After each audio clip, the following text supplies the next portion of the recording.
Dan pemirsa, kabut asap akibat kebakaran hutan dan lahan menyelimuti sejumlah wilayah di Indonesia. Apa dampaknya bagi manusia dan bagaimana seharusnya masyarakat mencegahnya? Kita bahas lebih dalam bersama Erlina Burhan, dokter spesialis paru RSUP Persahabatan, dan juga ada Wakil Ketua Komisi 4 DPR RI, Bang Abdul Haris Almasyari. Selamat sore Dokter Erlina dan juga Bang Haris. Selamat sore, Dev. Selamat Baik, sore. terima kasih sudah bergabung bersama kami, Bapak Ibu, di Berita Satu Sore untuk hari ini. Kita ke Dokter Erlina terlebih dahulu. Dokter, ini kabut asap sudah terjadi di banyak wilayah. Ada yang baru sebentar, ada yang juga sudah lama begitu durasinya. Dan penyakit yang paling banyak dikeluhkan tentunya adalah ISPA begitu. Baik dari keluhan masyarakat ataupun juga laporan dari berbagai fasilitas kesehatan. ISPA ini sebenarnya apa, Dokter? Baik, terima kasih. Jadi ISPA itu kan singkatan dari infeksi saluran pernafasan akut. Nah, kenapa dikatakan akut? Artinya adalah bahwa mulai dari terpapar sampai menimbulkan gejala itu sifatnya akut atau dalam waktu singkat. Jadi biasanya dalam beberapa hari akan timbul gejala. Biasa nggak sampai berminggu-minggu, kurang dari 2 minggu. Tapi ada juga kelompok masyarakat tertentu yang dalam beberapa jam bisa mengalami ISPA, yaitu seperti pada pasien-pasien yang alergi atau pasien asma atau pasien PPOK atau bahkan juga pada anak-anak usia tertentu.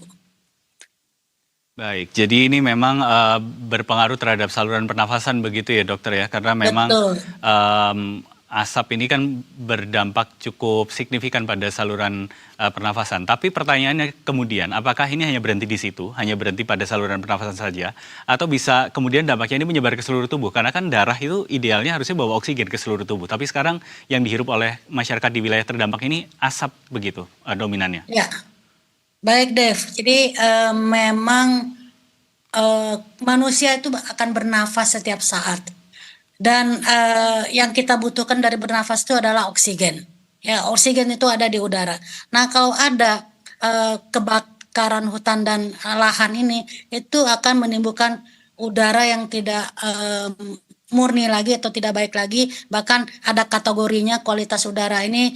Misalkan itu kan ada alat hitungnya ya, kalau 0 sampai 50 itu masih baik, kalau 50 sampai 100 itu sedang, kalau 100 200 itu tidak sehat, 200-300 sangat tidak sehat, di atas 300 itu berbahaya. Jadi harusnya sih pemerintah menyampaikan ini kualitas udara ini kepada masyarakat sekitar dalam periode yang rutin sehingga masyarakat tahu bagaimana kondisi di luar. Nah, kita kembali lagi ke dampaknya kepada saluran nafas. Jadi salah satu zat yang berbahaya di hasil kebakaran hutan dan lahan ini adalah partikel udara yang kita sebut sebagai partikel matter PM2.5. Jadi ukurannya sangat kecil sekali, bisa menembus saluran nafas mulai dari hidung, masuk terus sampai ke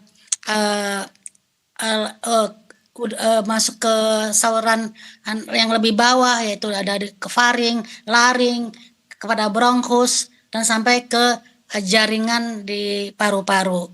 Nah, jadi salah satu yang cukup zat yang berbahaya adalah itu karbon monoksida. Karbon monoksida ini itu akan sangat mudah berikatan dengan hemoglobin. Kita tahu kalau kita bernafas, oksigen itu akan disebarkan ke seluruh sel-sel tubuh, ke seluruh organ dengan berikatan dengan hemoglobin.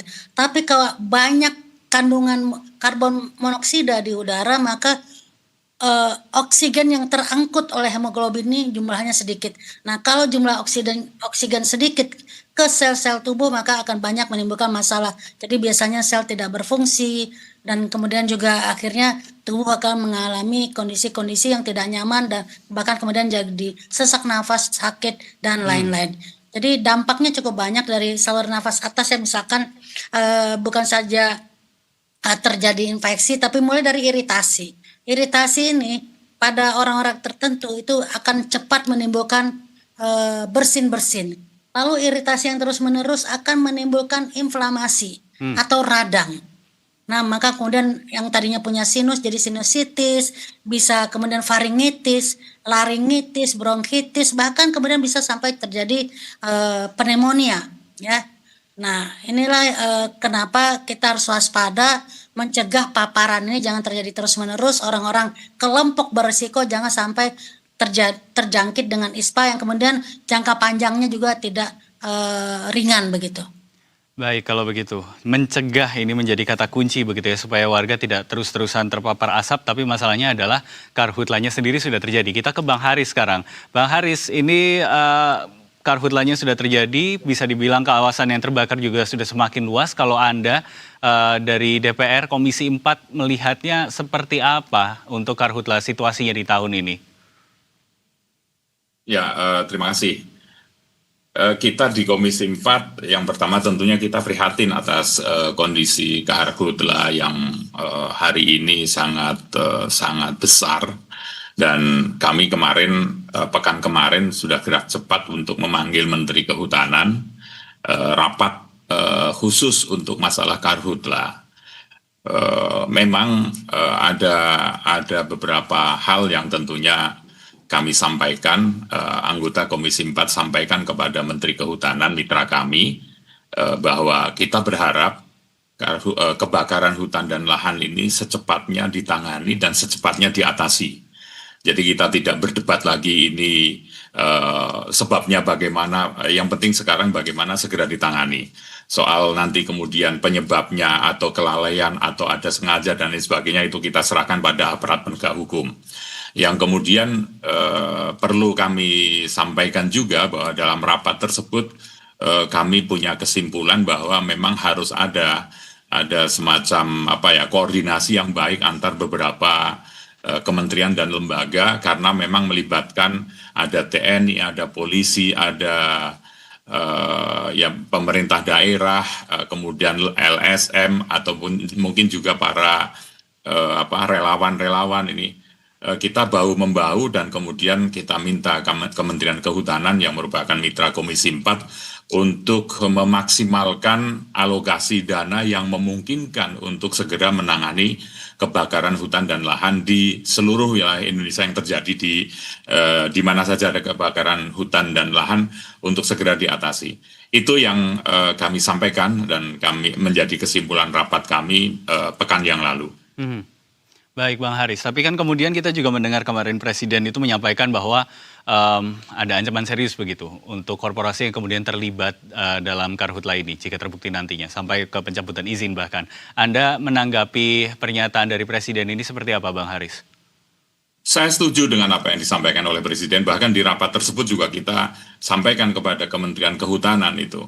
Ini kalau sampai ada yang main-main dan kemudian malah membuat kebakaran, itu benar-benar dia adalah orang yang tidak bertanggung jawab dan tidak memperhatikan atau tidak berpikir jauh bahwa akibatnya sangat menyedihkan. Lihat masyarakat udara yang tercemar dengan asap dan seterusnya. Dengan sekian rentetan kegiatan ekonomi jadi terhenti, pendidikan sekolah jadi terganggu. Tentunya di tahap ini kami sepakat dengan apa yang disampaikan oleh Pak Presiden. Bahkan kami juga sampaikan kepada Menteri Kehutanan untuk bertindak lebih jauh lagi lah terhadap mereka-mereka yang kedapatan atau diketahui memang melakukan pembakaran atau apalah yang menyebabkan terjadinya kebakaran ini. Jadi kami sangat menguatkan apa yang disampaikan oleh Pak Presiden, kami sangat mendukung. Tapi dalam titik sekarang ini bagaimana kebakaran ini bisa segera diatasi. Baik, kalau begitu. Jadi memang perlu tindakan tegas begitu ya kepada siapapun yang kemudian terlibat dalam kebakaran hutan dan lahan ini yang tentunya menimbulkan dampak yang buruk juga bagi masyarakat. Tadi disebutkan ada sekolah yang terganggu, kesehatan warga juga kemudian terdampak. Membicarakan soal kesehatan, kita kembali lagi ke Dr. Erlina kalau begitu. Ini kan tadi juga laporan dari teman-teman kami di lapangan menyebutkan bahwa kebakaran ini ada yang sudah semakin dekat dengan pemukiman warga. Artinya intensitas asapnya bisa jadi semakin pekat begitu dan bisa jadi juga asapnya bisa sampai masuk ke rumah. Padahal kan tentu diharapkan rumah ini jadi tempat yang aman. Tapi dengan kondisi paparan yang cukup pekat, kemudian ada potensi asap sampai masuk ke rumah, bagaimana kemudian masyarakat bisa untuk meminimalkan dampak pada kesehatan karena paparan asap yang semakin intens ini? Baik, jadi kalau paparan itu sudah sampai ke pemukiman dan udara di luar rumah itu sudah tidak sehat, sebaiknya sih ada himbauan untuk tidak keluar rumah. Jadi anak-anak mungkin tidak sekolah dulu, mungkin belajar jarak jauh, dan orang-orang bekerja juga sebaiknya work from home begitu ya, supaya jangan terpapar dengan udara di luar rumah yang membahayakan kesehatan. Nah, bagaimana kalau kemudian sedemikian intensnya polusi ini akan bisa masuk ke rumah. Jadi saran dari saya adalah bahwa mungkin jendela dan pintu-pintu itu ditutup supaya mengurangi asap ini masuk ke dalam rumah. Dan kalaupun kemudian masuk dari celah-celah, saya kira mungkin terpaksa di dalam rumah juga pakai masker. Dan kalau kebetulan punya alatnya itu bisa memakai filter udara atau air purifier begitu ya, untuk bisa memurnikan udara, jadi polusinya bisa terfilter begitu. Tapi kan tidak semua orang punya itu, jadi saran saya sementara memakai masker di dalam rumah kalau memang asap tersebut juga sudah masuk ke dalam rumah. Jadi cegah juga jangan jumlahnya cukup banyak masuk, dengan juga bahkan menutup jendela rumah. Tapi bagaimana kemudian dengan sirkulasi udara, dokter? Dalam artian kan ini pengen mencegah asap, tapi kemudian udaranya juga tidak bisa tersirkulasi ketika jendela tertutup, pintu tertutup begitu. Apakah ini akan juga punya dampak lain gitu pada kondisi kesehatan pernafasan masyarakat? Ya, ini memang suatu yang dilematis ya. Di satu sisi kita tidak ingin terpapar, tapi di sisi lain kita juga ingin terjadi pertukaran udara. Inilah makanya saya katakan harus ada informasi yang berkala dari Pemda setempat untuk menyampaikan kepada masyarakat tentang kualitas udara di luar. Jadi bisa memakai alat komunikasi kan, biasanya Pemda punya TV lokal itu, atau mungkin bisa pakai media sosial dari Pemda menyampaikan bahwa pagi hari ini di sekitaran daerah tertentu kualitas udaranya tidak baik, jadi jangan keluar rumah. Atau mungkin sudah di daerah tertentu sudah sangat pekat, makanya tutuplah pintu dan rumah dan pakai masker begitu ya. Tetapi mungkin beberapa jam kemudian bisa juga disampaikan, oh sudah membaik, jadi bisa kembali untuk dibuka jendela atau pintu rumah begitu. Ya, jadi memang kita tidak bisa hanya pendekatan satu hal saja, tapi ini memang ada modifikasi sesuai dengan perkembangan yang berlangsung. Kan kadang-kadang angin bertiup ke sana, jadi sebaiknya juga peran pemerintah memberikan informasi kepada masyarakat, dan masyarakat juga berusaha mengakses terhadap informasi ini. Jadi paling cepat biasanya melalui media sosial, seperti itu. Tetapi saya ingin menyampaikan kembali bahwa untuk kelompok masyarakat tertentu yang terdampak sekali terhadap ISPA ini, yaitu harus berhati-hati anak bayi dan balita, lindungi mereka, kemudian juga ibu hamil, ibu menyusui, lansia di atas 60 tahun karena sistem imunnya sudah turun, kemudian juga orang-orang dengan komorbid, apalagi kalau komorbidnya adalah asma, ini akan trigger terjadinya sesak nafas, dan kalau ini kita tidak atasi maka bisa terjadi dampak yang lebih tidak kita inginkan, yaitu bahwa fungsi parunya akan menurun. Jadi kita tentu saja tidak ingin ini terjadi, makanya harus ada kerjasama dari Pemda dan juga Dinas Kesehatan, Dinas Pendidikan, dan masyarakat sendiri. Baik, kalau begitu. Jadi ini memang perlu kerjasama lintas sektoral begitu ya, karena memang dampaknya dirasakan oleh masyarakat. Tapi highlightnya tadi adalah soal angin. Angin bisa berpindah kemana saja begitu ya, arah anginnya. Termasuk bisa saja kemudian asap ini bisa terbawa sampai ke luar negeri. Nah, Bang Haris, Karhutla kita ini kan juga dapat reaksi dari negara-negara tetangga, karena mereka juga terganggu dengan asap yang sampai ke sana begitu ya. Jadi sebagai statement terakhir juga begitu, apa yang sebaiknya dilakukan oleh pemerintah untuk mengatasi situasi ini dan juga memastikan bahwa hubungan antar negara akan tetap baik-baik saja walaupun ada kiriman asap dari Indonesia begitu? Ya, kalau kita bicara tentang asap larinya kemana, kan ini sifatnya alam ya, tidak mungkin kita bilang jangan keluar negeri, jangan ke negara tetangga gitu. Saya kira ini agak sulit. Yang pasti harus dilakukan adalah bagaimana menghentikan sebab dari kebakaran ini. Ya, titik apinya harus dipadamkan. Kalaupun kemudian, tapi juga tidak tertutup kemungkinan tentunya diplomasi ke negara tetangga juga diperlukan sekali agar mereka juga mengerti bahwa ya kami juga tidak menginginkan adanya kebakaran ini gitu. Jadi Indonesia tidak pernah menginginkan ada kebakaran hutan. Jadi kalaupun terjadi kebakaran, ya ini merupakan satu musibah, bencana begitu yang mereka juga tidak bisa kemudian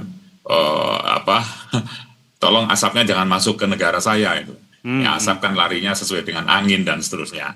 Jadi yang paling bijak adalah memang ya segera kita matikan sumber apinya sehingga asapnya tidak ada, dan tentunya makanya dengan seperti yang saya harapkan tadi dari seluruh kementerian dan lembaga yang terlibat untuk penanganan kebakaran hutan dan lahan ini bahu-membahu gotong royong mempercepat langkah mengalokasikan seluruh sumber daya yang memungkinkan secara peraturan perundangan juga akuntabilitasnya itu untuk dimobilisasi ke sana sehingga segera bisa diatasi kebakaran ini.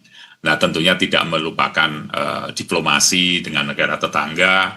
Ya, kalau memungkinkan mereka juga dipersilakan membantu kalau mau bantu berkenan membantu untuk memadamkan, saya kira itu juga lebih baik. Baik, kalau begitu tentu kita akan lihat bagaimana perkembangannya ke depan begitu, tapi yang sama-sama kita harapkan semoga untuk tahun ini karhutla bisa segera padam dan di tahun-tahun mendatang juga ada upaya-upaya yang bisa dilakukan untuk mencegah agar karhutla ini tidak terjadi sebegitu besarnya atau bahkan semoga saja tidak terjadi sama sekali di masa-masa mendatang. Terima kasih banyak Abdul Haris Al-Masyari, Wakil Ketua Komisi 4 DPR, dan sebelumnya juga ada Dr. Erlina Burhan, spesialis paru RSUP Persahabatan, sudah bergabung bersama kami di Berita Satu Sore untuk hari ini. Selamat kembali beraktivitas Bapak dan Ibu, sehat selalu. Terima kasih.